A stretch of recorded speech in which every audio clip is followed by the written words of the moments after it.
Oke, assalamualaikum warahmatullahi wabarakatuh. Alhamdulillahirobbilalamin wassalatu wassalamu ala asrofil anbiya'i wal mursalin sayyidina wa maulana Muhammadin wa ala alihi washabihi wasallam ajmain amma ba'du. Yang terhormat dan yang kami hormati ada Adiani dan Ninda selaku pengasuh pesantren SPK Melari Indah. Yang terhormat ada keluarga Ninda, Mas Awa, Mas Samik, Ningzar dan Nimilan dan juga Neparia. Yang terhormat pula buat seluruh bapak pengurus jajaran-jajarannya.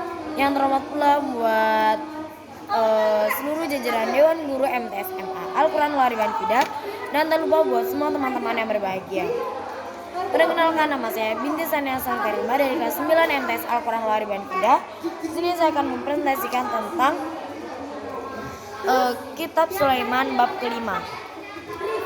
Kitab Sulaiman bab kelima yang pertama itu menjelaskan tentang Nabi Muhammad itu mampu untuk menyaingi Nabi Sulaiman. Nah, salah satu yang pertama itu pada saat itu kayak ada hadis yang mengatakan atau ada riwayat yang mengatakan bahwa ada seorang yang batal sholatnya itu karena diganggu oleh jin. Nah, sebenarnya Nabi Muhammad itu bisa menangkap jin itu. Nabi itu bisa menangkap jin itu, tetapi beliau itu tidak ingin menangkap jin itu atau tidak ingin menunjukkan kekuasaannya, karena itu adalah karena beliau juga tidak ingin untuk menyamai kekuasaan yang telah diberikan kepada Nabi Sulaiman. Karena beliau juga ingat bahwa Nabi Sulaiman pernah berdoa kepada Allah, berikan aku kekuasaan yang tidak bisa dimiliki oleh orang lain setelahku atau setelah Nabi Sulaiman. Nah, sebenarnya Nabi juga bisa kayak Nabi Sulaiman, kan bisa melihat, menangkap jin. Tapi kalau misalnya Nabi Muhammad melakukan hal yang demikian, nanti akan timbul kesan bahwa Allah itu menganugerahkan kekuatan atau kayak menganugerahkan sesuatu yang mulia itu kepada Nabi Muhammad. Padahal kan harusnya itu hanya dimiliki oleh Nabi Sulaiman. Seperti itu.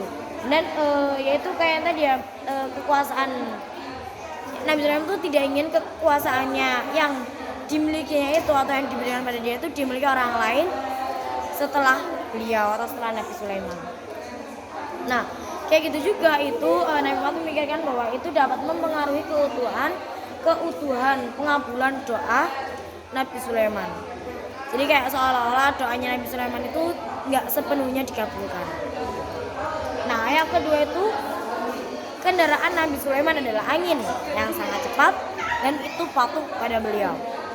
Tapi sebenarnya kan Nabi Muhammad juga mempunyai kendaraan, yaitu buraq. Nah, buraq itu bisa lebih cepat dari angin, bahkan bisa menembus 7 langit. Jadi kayak secara langsung Nabi Muhammad itu bisa kayak benar itu bisa mengalahkan gitu.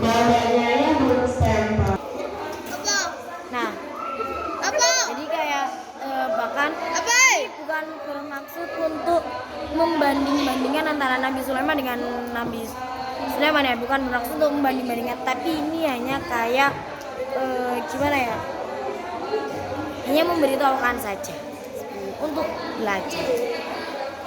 So, yang ketiga itu Nabi Muhammad itu ditawarin oleh Allah untuk memilih untuk menjadi seorang nabi dan rasul atau menjadi seorang hamba dan rasul. Nah, Nabi Muhammad itu bingung. Akhirnya Nabi Muhammad itu meminta pendapat kepada Jibril, dan Jibril itu memberi isyarat kepada Nabi Muhammad untuk bertawadhu. Dan akhirnya Nabi Muhammad pun memilih menjadi hamba dan juga rasul. Nah, karena apa? Karena jika beliau memilih untuk menjadi raja dan rasul, kayak kemungkinan besar atau pasti kemungkinan besar itu akan seperti Nabi Sulaiman. Jadi kayak itu tidak ingin menyamai kekuasaan Nabi Sulaiman atau keistimewaan Nabi Sulaiman. Nah, selanjutnya itu menjelaskan tentang keperkasaan pasukan Sulaiman.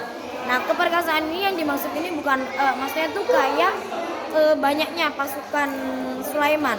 Nah, banyak pasukan Sulaiman itu tuh kayak dulu tuh kayak tempatnya kayak panjang dan lebarnya itu kayak pasukan Sulaiman saat itu ada 100 farsa setengah itu panjang dan lebarnya. Nah, kalian tahu kan kalau misalnya satu farsa saja seperti perjalanan cepat unta selama 1 bulan. Nah, apalagi kalau misalnya 1000 farsa, 100 farsa itu seberapa luasnya. Nah, di situ tuh kayak banyak kayak dibagi-bagi, ada pertama pasukan manusia. Pasukan manusia ada 25 farsa, pasukan jin 25 farsa, pasukan binatang 25 farsa, dan pasukan burung 25 farsa. Dan panjang pasukan masing-masing kelompok itu adalah 100 farsa. Nah, ada sebuah riwayat yang mengatakan bahwa jin itu menenun karpet atau permadani yang terbuat dari emas dan juga sutra itu di atas lantai. Nah, lantainya itu dari emas sepanjang 1 farsa. Di atas lantai yang terbuat dari emas 1 farsa juga panjang. Jadi kayak pas gitu panjangnya. Nah, di atas permadani itu terdapat mimbar yang terbuat dari emas dan Nabi Sulaiman duduk di atasnya untuk memimpin para pasukan. Oke, sekian dari saya, kurang lebih mohon maaf apabila banyak salah kata.